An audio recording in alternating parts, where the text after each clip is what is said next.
double teamed.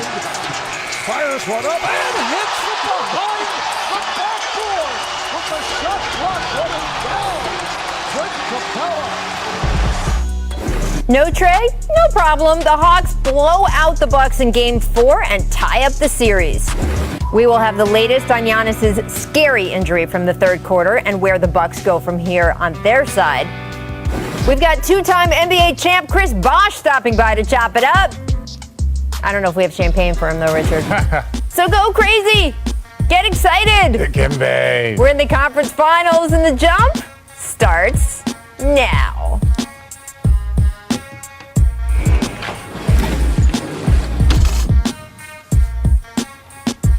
Welcome to The Jump. I'm Rachel Nichols. Today I'm joined by the two best friends anybody could have. 2016 champ Richard Jefferson here in LA. 2008 champ Kendrick Perkins back in Texas. Later in the show, we get to reveal the WNBA All-Star roster. Very exciting. But first, yet another unfortunate injury this postseason. Two-time MVP Giannis Antetokounmpo jumping up to contest an alley-oop with 7 minutes, 14 seconds remaining in the third quarter when his left knee appeared to buckle. He falls on the floor here in obvious pain, grimacing, clutching his knee, and the Bucks, well, they're calling it a hyperextended left knee for now, but sources telling ESPN that Giannis is expected to undergo further imaging on the knee today. This is frustrating for a Bucks team seeking its first NBA Finals appearance since 1974, but an injury to their star player, not exclusive to them, of course, this postseason. If Giannis misses Game 5, he would be the 10th different All-Star this season to miss a playoff game. The list of 9 already the most in a single postseason all-time. And that, by the way, doesn't even include Trae Young because he was not named an All-Star this season. Of course, he was last season. Richard, what do you make of the rash of injuries to all of these stars in this playoffs? Well, look, people have talked about it. They were warned about it before. A lot of it was soft tissue injury, and that's where you saw the hamstrings, the calves, like a lot of that stuff that was affecting players' groins.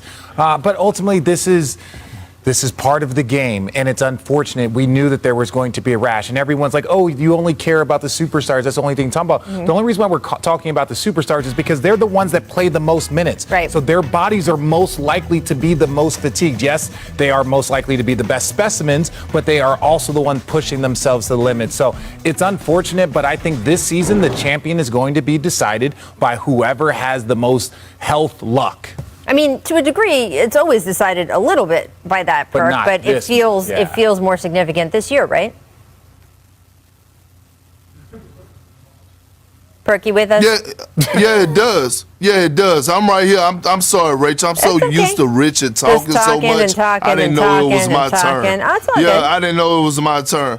But it's all good. But at the end of the day, look, I hate all the injuries that's happening, and Richard and you are right as far as with is part of it is luck. But I have to put a little blame on the NBA. And I was one of the guys that were kind of critical of LeBron earlier when he was like, this is not a good idea.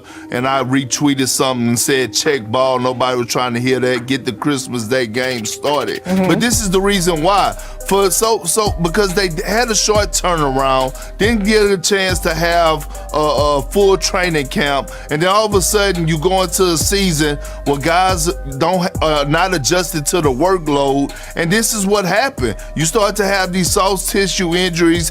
Guys who playing a lot of minutes, like Richard just said, for as all the All-Stars and stuff like that, they're asked to perform at a high level. They're asked to play makeup games. All-Star game was thrown in there after they were promised that it wouldn't be an All-Star weekend. So going through the COVID protocol, a lot of things to me were kind of like set up for the players to have injuries, in my opinion, by the NBA. That's just my personal opinion. It's been a grueling season. There's no arguing that. And some of the stuff that's happened has just been necessary. All these COVID protocols mean that these guys have been tested 2 or 3 times a day, that normally when they would be sleeping at 11 p.m., they have to go to the practice facility, or at 6 a.m., they have to go to the practice facility, which I get it. Poor millionaire has to set his alarm clock. But you are out there pushing your body to the limit in a short period of time between games. And then when your patterns are disrupted, I think, frankly, in my mind, that has been the most damaging, more so than the start date. The start date really affected the 4 teams that were left in the bubble. we were showing Kyrie Irving's injury. He wasn't even in the bubble. I mean, he hadn't played in so long, so I'm not sure the start date is what did someone like him in, but just as you guys say, when you have tired bodies, fatigued bodies get injured more quickly. There's no sympathy, Rachel. That's the number one thing that I picked from this. When people were critical of Bron when he said this a couple of weeks ago, and even Perk, he said he was like, "Oh, no one's trying to hear that check ball," and it was like, well. There were other people. It wasn't just Bron. A lot of times his voice is the loudest because it has the biggest platform. But ultimately, there were a lot of people to discuss this. And so many times you have teams trying to protect players, but like the league should also try and protect their players in certain moments, trying to figure out best ways to get break. Well, look, we'll have to see sort of how they go the rest of the way. Obviously, for a team like the Clippers, they played every other day for pretty much this entire playoffs. Some other teams have had to deal with that. They're trying to race to get these playoffs in before the Olympic Games because guys have commitments to their home teams and things like that. TV has contractual commitments.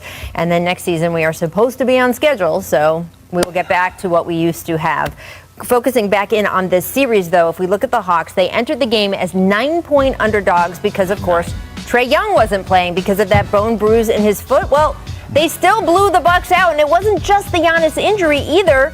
They led by 13 points at halftime. After the win, Hawks coach Nate McMillan updated Trae Young's status for Game 5. I don't know. It was the report was just tonight he's out. He didn't feel comfortable enough to put pressure on his foot tonight. So I'll get a report tomorrow, and I'm sure it'll be a game time decision. All right, so Trae is, you heard Nate, a game time decision for Game 5. We're tied 2-2. Giannis' health is now in question. Perk, how do you see this series playing out? Well, I see the Bucks winning in 7, and this is the reason why, because they have home court advantage, and also they have two guys over there. One of them is signed a contract for $177 million, and the other signed for $160 million, and that's Chris Middleton and Drew Holiday. They're getting paid the big bucks. It's time for them to elevate their game. There's no way that we should be leaving out of a game like last night and saying that a young guy like Cam Reddish, who has been out for 4 months, outplayed Chris Middleton. That's no excuse. And then you have Drew Holiday, right? I know Lou Will, but Lou Will's up in age. He still could get buckets, but Lou Will shouldn't outplay Drew Holiday. And then now I'm thinking maybe Mike Budenholzer change his offense, feature Brook Lopez some more on the low block, let him get going, feature Bobby Portis. We all know that Brook Lopez still have something left in the tank for scoring on the low block. He's a guy that's capable of getting 20 and 10. But when it comes down to the Milwaukee Bucks, it's all about their mindset. Are they going to be locked in? Are they going to play smart basketball and not be dumb? That's the thing. But I still can see the Bucks pulling this out in 7 games due to home court advantage. It's so tough because this Bucks team has the makeup of a champion. They have the makeup of a perennial, dominant playoff team. But they have consistent playoff struggles. I won't just say failures. Like, everyone goes through those hiccups. It doesn't matter if you're LeBron James, if you're Michael Jordan. Everyone goes through those hiccups. But the most frustrating thing is in moments like this. Right? Chris Middleton, and look, Perk was quick to say, I don't think it's Batman and Robin. I think it's Batman and Superman. Well, you're wrong on that one, because ultimately what Batman does is he's going to show up every single time. And that is a moment where you can't go 6 for 17. You can't follow up that type of performance that you had that had everyone saying, oh, well, they've turned a corner. Middleton has turned a corner. He can be that supporting player. But that supporting player, you know what he's got to do? He's got to do right now what Paul George is doing. When my big fella is out or down, I raise my game up. I don't go 6 for 17 and lose to a team without Trae Young. That's devastating. That's demoralizing, not only to the team, but also your fan base. That hurts your fan base when they see that, because it's hard to support that type of performance consistently. Well, Rachel, to be honest, right now Chris Middleton is making me and RJ look pretty damn bad. Because we both thought a lot more you, dog.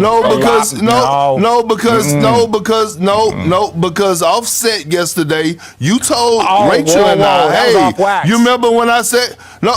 You remember when you was like, oh, you remember last year I got criticized for saying that Chris Middleton is the Michael Jordan and Giannis is I the didn't Scottie say that. Pippen? I said I said that Giannis had to find his Michael Jordan, that he couldn't be the best player on his team in the last 6 minutes. There needed to be somebody better, and Middleton stepped up. But I was surprised that Middleton had that type of moment. But don't put that on me, dog.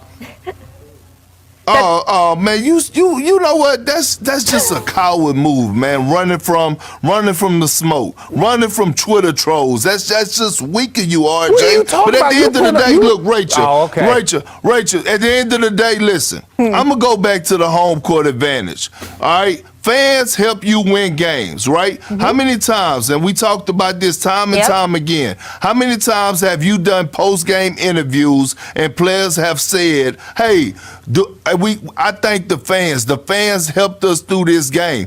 Look, the arenas is going to be rocking. Role players play better at home. Milwaukee has the home court advantage. Milwaukee still have two stars on their team, 2 all-star caliber players, and Chris Middleton and Drew Holiday. I feel like they could get it done in 7. Make sure you tell that to the Brooklyn Nets.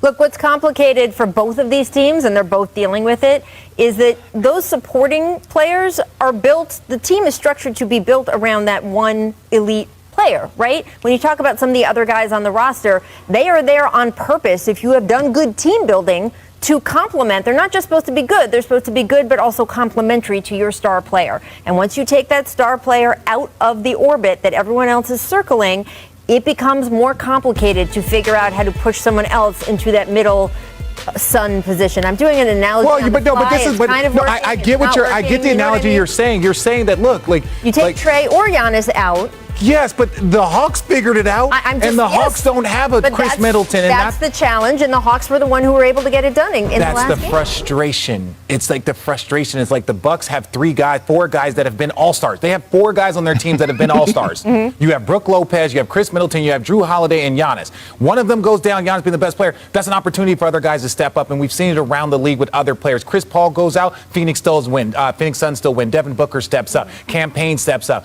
All of a sudden, it's like these guys go out, and then it's just stuttering the whole time. The challenge has been laid down. The Bucks are going back home. We'll have to see what they can do in Milwaukee. All right, coming up, we will reveal